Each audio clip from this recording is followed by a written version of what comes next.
আপনারা দেখেছেন আমরা কিন্তু সরকারে আসার পরে আমরা কোনো মেগা প্রজেক্ট, কোনো বিশাল বিশাল কর্মকাণ্ডে যাচ্ছি না, আমরা কিন্তু সোশ্যাল প্রোগ্রামে যাচ্ছি।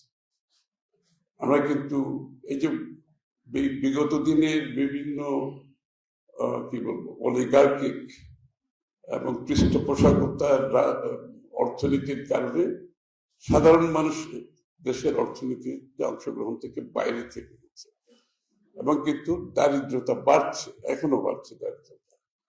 সুতরাং আমাদের প্রথম প্রোগ্রামগুলো যেটা আমরা নিয়েছি সেটা হচ্ছে সোশ্যাল প্রোগ্রাম,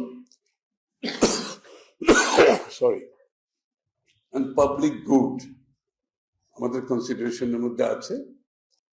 এখানে আপনারা দেখছেন ফ্যামিলি কার্ড ইজ ওয়ান, যে ভদ্র মহিলা ঘর পরিচালনা করে সারাদিন সবার টেক কেয়ার করছে, তার কিন্তু ঘরেও কোনো সম্মান নাই, সমাজেও কোনো সম্মান নেই, অথচ she is the one running the house hold.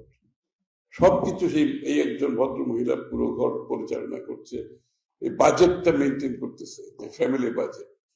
তা আমরা ভেবেছি মানে ওনার রিকগনিশনটা তো কিছুই নাই, তা আমরা ওনাকে এখন ফ্যামিলি কার্ডের মাধ্যমে ওনাকে সরাসরি টাকাটা ওনার কাছে চলে যাবে মান্থলি, এবং যার কারণে ওনার একটা ক্ষমতায়ন পরিবারে এবং সমাজে, এবং উনি টাকাটা খরচ করতে পারলে উনি পরিবারের কাছেও ওনার হাতে এবং সমাজে, এবং ওনার এই ভদ্রমহিলা জানে কিভাবে সেভিংস করতে, আর কেউ জানে না।